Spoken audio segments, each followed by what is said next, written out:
Hello everyone, this is Mrityunjay Kumar and you are watching PharmaTuber। Video शुरू से करने से पहले मैं आपसे एक रिक्वेस्ट करना चाहता हूं कि आप प्लीज़ मेरे वीडियो को लाइक करिए, शेयर करिए और सब्सक्राइब करिए at least because I need your support. So आज के हमारा जो एक टॉपिक है, टॉपिक नहीं एक रिव्यू बुक है।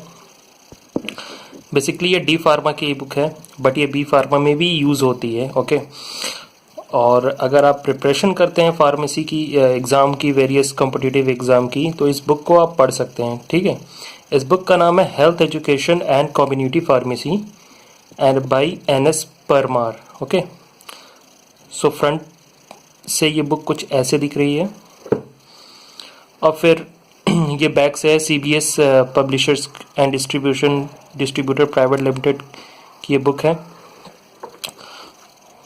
बुक के कंटेंट्स में देख लेते हैं तो पहला कंटेंट्स है health education and community pharmacy और सेकंड है concept of health diseases, third है एपिडेमियोलॉजी, फोर्थ है एनवायरनमेंट एंड हेल्थ, फिफ्थ है न्यूट्रिशन एंड हेल्थ, सिक्स है demography and family planning, seventh है फंडामेंटल प्रिंसिपल ऑफ माइक्रोबायोलॉजी और eighth है communicable disease, nine है नॉन कम्युनिकेबल डिजीज और tenth में first aid. Okay health education and community pharmacy. तो health education में क्या क्या मतलब है? तो health education is defined as the process which affects changes in health practices of people and also the knowledge and attitudes related to such changes.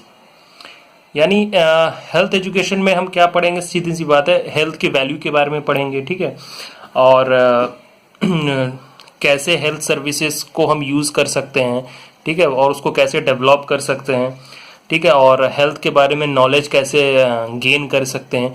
तो ये सारा चीज़ें हेल्थ एजुकेशन में आते हैं। कम्युनिटी फार्मेसी, तो कम्युनिटी फार्मेसी में क्या होता है कि जो आप रिटेल फार्मेसी, ओके, आपके आसपास जो भी स्टोर होगा, ठीक है, वहाँ पे आपको जाएंगे तो आपको हेल्थ के बारे में एडवाइस मिलेगा। ठीक है, मेडिसिन के बारे में आपको एडवाइस मिलेगा। ओके और रिगार्डिंग योर हेल्थ, आपके हेल्थ के बारे में भी आपको कुछ एडवाइस मिलेगा। ठीक है, तो ये सारी चीज़ें कम्युनिटी फार्मेसी में आती हैं। तो ये इस बुक में कवर किया हुआ है। सो ये फर्स्ट चैप्टर, इसका फ्रंट पेज ऐसा है, देखिए।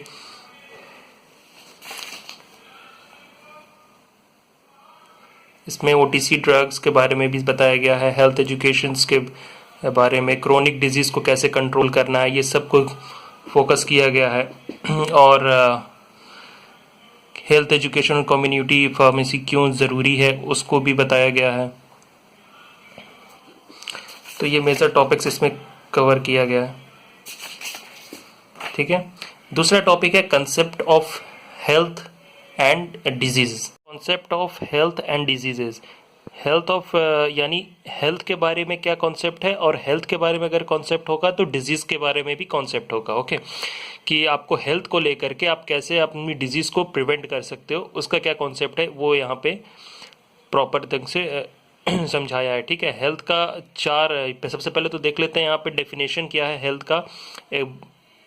WHO के जो वर्ल्ड हेल्थ ऑर्गेनाइजेशन है उसने क्या हेल्थ दिया का डेफिनेशन दिया, health is a state of complete physical, mental and social wellbeing and not merely as absence of disease और इन्फर्मिटी। यानी हेल्थ का क्या एजुकेशन है यहाँ पे इस पे कवर किया गया है। और इसके कॉन्सेप्ट है, कॉन्सेप्ट ऑफ हेल्थ के चार कॉन्सेप्ट्स हैं, इसको प्रॉपर यहाँ पे कवर हुआ है। ब्रीफ में काफ़ी दिया गया है, कोई इसको प्रॉपर एक्सप्लेनेशन नहीं दिया गया है लेकिन ब्रीफ में दिया गया है। ठीक है, और हेल्थ के क्या जैसे इंडिकेटर्स ऑफ हेल्थ, ठीक है, इस टॉपिक को कवर किया गया। अब यहाँ के बाद हम डिजीज़ पे बात करते हैं। डिजीज़ का कैसे है, क्या कॉन्सेप्ट है, डिजीज़ का क्या कॉन्सेप्ट है, ठीक है, उसको एक्सप्लेन किया गया है। हिस्ट्री को हम इग्नोर कर सकते हैं। अब डिजीज़ के एजेंट क्या क्या हैं, biological agent, nutritional agent, physical agent, chemical agent, क्यों आपको डिजीज़ होता है, ठीक है, क्यों उसके बहुत सारे कुछ एजेंट्स होते हैं। सो ये सब चीज़ इसमें दिया गया। फिर कंसेप्ट भी दिया गया है प्रिवेंशन ऑफ डिजीज़ से, कैसे डिजीज़ को हम प्रिवेंट कर सकते हैं। चैप्टर 3 है, उसमें एपिडेमियोलॉजी है।